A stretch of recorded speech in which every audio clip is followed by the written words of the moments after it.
Hello, my friends. I am Matt Williamson, and I basically adjusted, I think, to life back in the States. It was a wonderful trip. And I want to harp a little bit more, spend one extra day on this game. I think it's a pivotal game in the season. The Steelers are obviously in really good shape within the division. Oh, by the way, the conference is a disaster. The division is a disaster. It's still September. I'm recording this on September 30th, so that counts. But you got to be happy with where you're sitting. Going into a bye, you would think Warren and Porter and Highsmith should be back on the back end. But then you got a really long stretch, a grueling stretch, and there's going to be some pitfalls, no question. But also, Browns and Bengals coming out, that looks very winnable.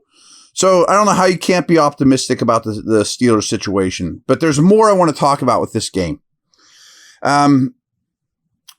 So outside the hashes, Carson Wentz had a really good game. He was 25 of 30 on the outside only. Now, Jefferson has a lot to do with that. Clearly, Addison's huge catch and run had a lot to do with that. But you didn't have Porter. I think that factors in. And 2 touchdowns, 296 yards, nearly a third touchdown, and a couple more yards. But he really struggled inside the hashes. Now, this is new for the Steelers. That's why I brought it up, not to talk about Carson Wentz as much as he was only 5 of 7 for 54 yards and 2 interceptions inside the hashes. So I thought that was noteworthy that the middle of the field pass defense took a step forward, did some good things. It's been a while since that. So I thought that was awesome. And forgive me, I'm going to be kind of all over the place with these just nuggets. They're not super well organized, but that's how I do things sometimes. The Steelers sent more than 4 rushers on 37% of Wentz's dropback. That was the most of any team. Well, it was those 19 times that they blitzed was more than any team in week 4. Now, 37% blitz rate is high, but it's not crazy. But they've been a high blitz percentage team for quite a bit. When they blitzed him, he was only 9 of 13 for just 82 yards. And PFF deemed him with 2 turnover-worthy plays in that time. Was pressured 11 of those 19 times and was sacked 4 of the 19. Now, the other thing that they did, John Ledyard pointed this out, I thought was really good, was they really did a good job taking away the play action game, especially from under center. And Wentz had 11 play action dropbacks. That was the 5th most in the league in week 14. Clearly, that's what the Vikes wanted to do, and they always do. But they pressured him on 6 of those 11, sacked him 2 of those 11. And on his other 9 dropback, he did scramble once, but he was 4 of 8 of passing for 26 yards and 1 turnover-worthy play. This is what I think is insane, though. Wentz averaged negative 5.3 yards per pass attempt. They went backwards over 5 yards per pass attempt when they used play action. That's hard to do. That's hard to do. And you really cut their right arm off, especially with a suspect quarterback, that wasn't going to be able to play left-handed, so to speak. I really enjoyed, and I hope we see more of it, of how they weaponized some second-level defenders. And I'm going to throw Elliott in that mix too, because he often operates out of the box. And Elliott was such a difference maker in this game. And I really thought, you learned how valuable he was when he was out. But Wilson, but especially Patrick Queen, just really playing downhill, weaponizing him as a blitzer, as an attacking player. These aren't passive guys. These are downhill, speedy athletes. And I thought that Terrell Austin and Tomlin really did a good job of doing that. We don't often think about DK Metcalf as a slot receiver. But 55% of his routes were from the slot in this game. That's highly encouraging for me, too. Teams are putting their best player in the slot because you get more layups. And he only caught 2 out of 2, but one of them was the 94-yard. One of them was the super long touchdown. I mean, yes, he had 94 yards and a touchdown, but one of them skews things, of course. But the fact that he lined in the slot 55% of his routes, I thought was really strong, and I was very happy with that. And that's the highest of his career. And it's about 20 percentage points higher than the next most that he's outlined in the slot. So I think that is really exciting that they're going to start doing that at a pace that Metcalf has never seen before as a slot player only.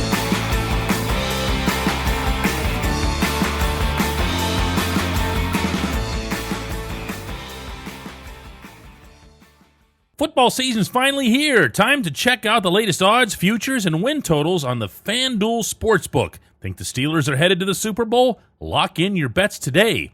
Whatever your game, FanDuel Sportsbook delivers the latest lines, futures, and specials, so you can join in on all the action. Hey guys, if you're planning to see a Steelers game, use the Game Time app to get your tickets. You can snag new ticket deals before anyone if you set it into your app alerts. The app is easy to use. No surprise fees at checkout. You can see your seat view before buying, and you're getting legit tickets delivered on time. If you're not much of a planner, you can get last-minute deals on tickets right up to the start of the event. Lowest price guaranteed, or Game Time will credit you 110% of the difference. Download the Game Time app and enter the code DK Steelers into your app profile to get $20 off your first purchase.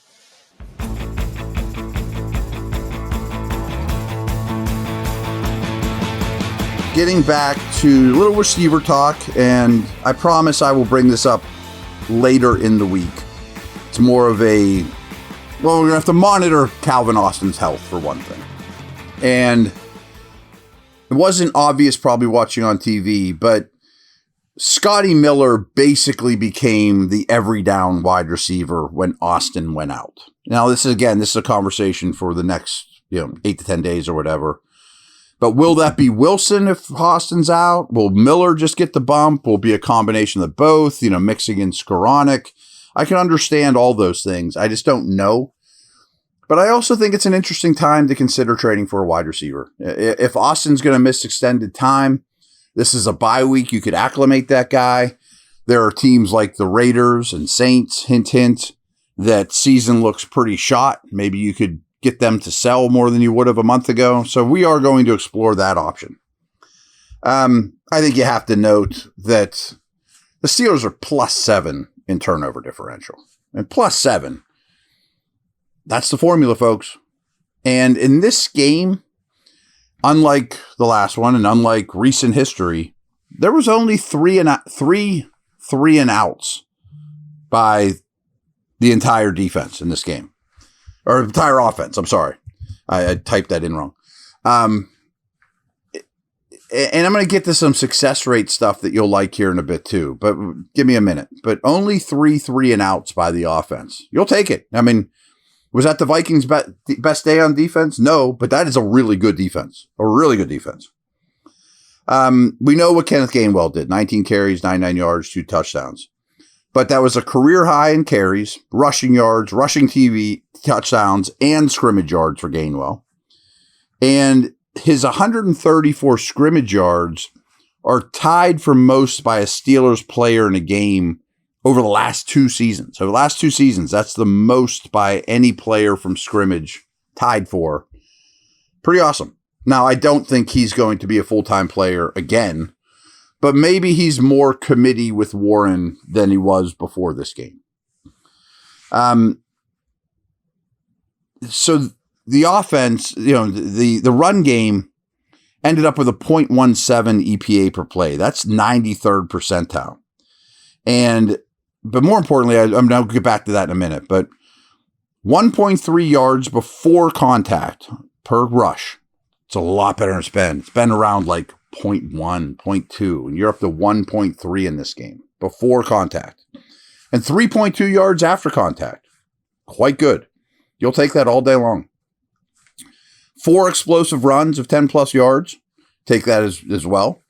And they also forced 6 missed tackles on 29 rushing attempts. You'll take that too.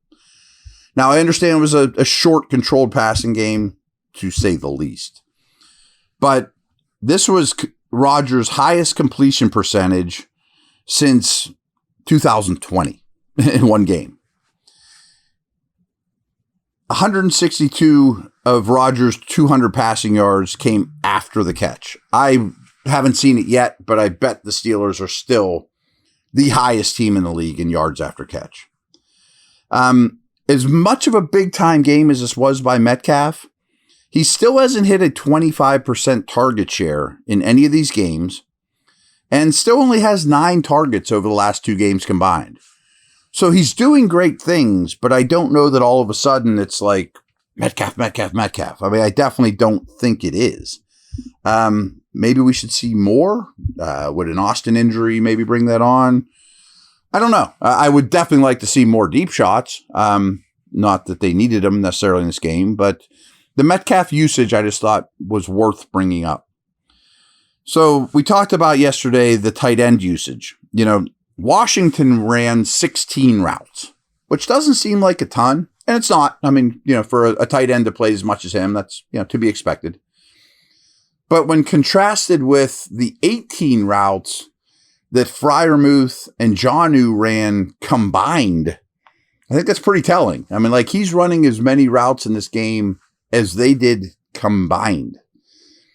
Brought this up last week, but it's still pretty telling. You go back to since 2023, the Steelers are 17-1 when they score 20 or more points.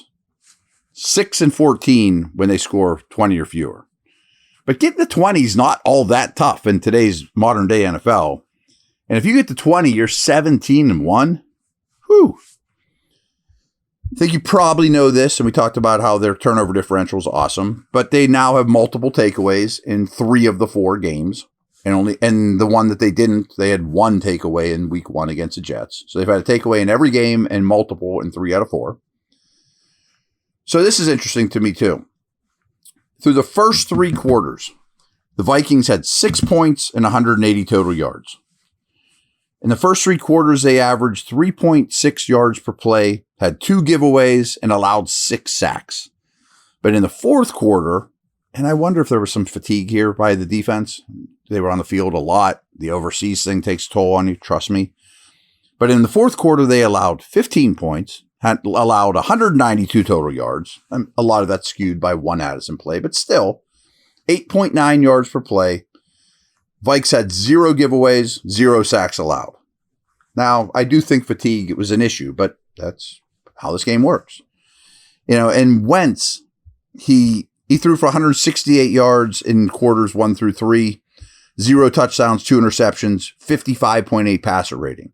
But in the fourth quarter, he threw for 182 yards, 2 touchdowns, no interceptions, 125.3 passer rating. Totally different. We know that they had a 6th offensive lineman on the field a lot. There were 17 run plays with that extra offensive lineman, Anderson. And they averaged 5.5 carries with Anderson on the field. 5.5 yards per carry with Anderson on the field. Yeah, baby. You'll take it.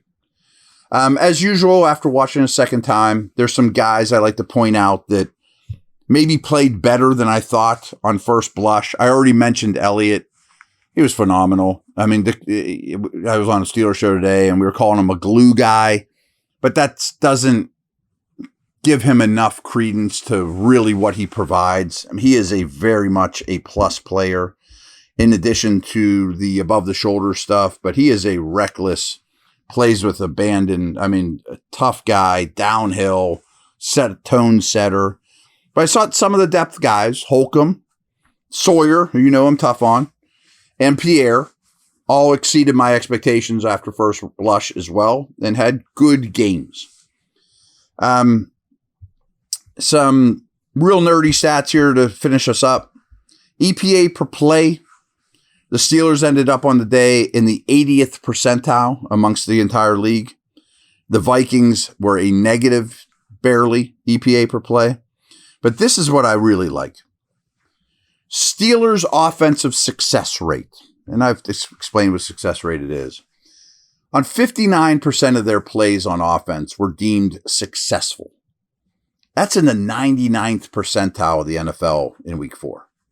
It's really good. You know, a successful play on over 50% of your snaps, let alone 59, really is good. I mean, that is maintaining moving the football. And maybe as important to me, early down success rate. First and second down, they ended up in the 94th percentile in the league.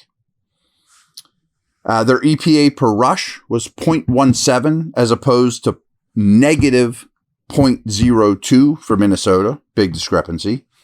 Their EPA per pass was 0.097.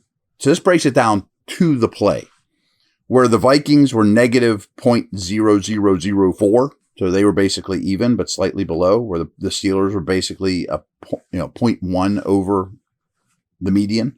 I know that gets a little testy, but bear with me. Again, how well they played in the middle of the field defensively.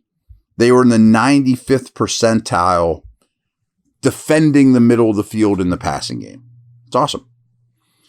They had 7 goal-to-go plays, but only scored 2 touchdowns. Now, we knew that the red zone offense was going to come back to reality. They were not going to hit, 8 out of 9, 9 out of 10, 11 out of 12. But that was, a bit of a setback. One game, we'll see. I mean, they had 7 goal-to-go plays, only converted a touchdown on 2 of those. Both teams in this game fumbled twice, but didn't lose one. And with the turnover stuff, I think we have to mention there were a couple near turnovers that the Steelers almost got, including a scoop and score by Ramsey that didn't end up counting. Okay. We mentioned the yards per rush before contact. Steelers were at 1.3, but the Vikings were at negative 0.1. So they were basically getting back to the line of scrimmage on average before that they were touched the first time in the run game. Explosive runs. Steelers won that one 4-1. Tackles for loss on runs. I'm a big believer in this one too. Steelers defense had 3. Minnesota's defense had 2. So not only did the Vikings have basically got to the line of scrimmage on their average run, but they were stopped behind the line of scrimmage on 3 instances as well. As has been the case all year, the Steelers lost in a big way in explosive pass differential, 7-3 favoring the Vikings. Now we know this is a super controlled, short passing game. I mean, Rodgers threw 3 passes over 10 yards downfield. But I would like to see more explosives somehow, and not all of it has to be run after the catch, which it has been as well. I think pushing the ball down the field is going to have to be a priority to some degree. And along those lines, the Steelers, what they call a deep attempt is 20 or more yards downfield. Steelers tried 0 of those. So not only do they have only 3 passes over 10, but 0 over 20. The Vikes took 7 shots, deep attempts. Last thing I got for you, talk about the pass rush. And a lot of it was blitz, but that doesn't mean that Watt and Herbig and Hayward and Benton, weren't winning one-on-one matchups. Quarterback pressures. Steelers only allowed 9, which makes it really tough when the ball comes out quick. And I am concerned about the Steelers' protection. I mean, I think the way they're playing is a direct reflection on not trusting the pass pro. But they allowed 9 pressures, but they created 28 on Wentz. You pressure a quarterback 28 times over the course of a day, you're sitting in pretty good shape. And the Steelers are sitting in pretty good shape. I thought this was the most promising game, without question. As it stands here at the very end of September, they are in a really good situation in terms of standings and, all that good stuff. And there you have it. I will probably do a mailbag tomorrow. Bye week. There's some weird stuff. Let me think on that a little bit, but good stuff. We'll put a bow on this game. Over and out.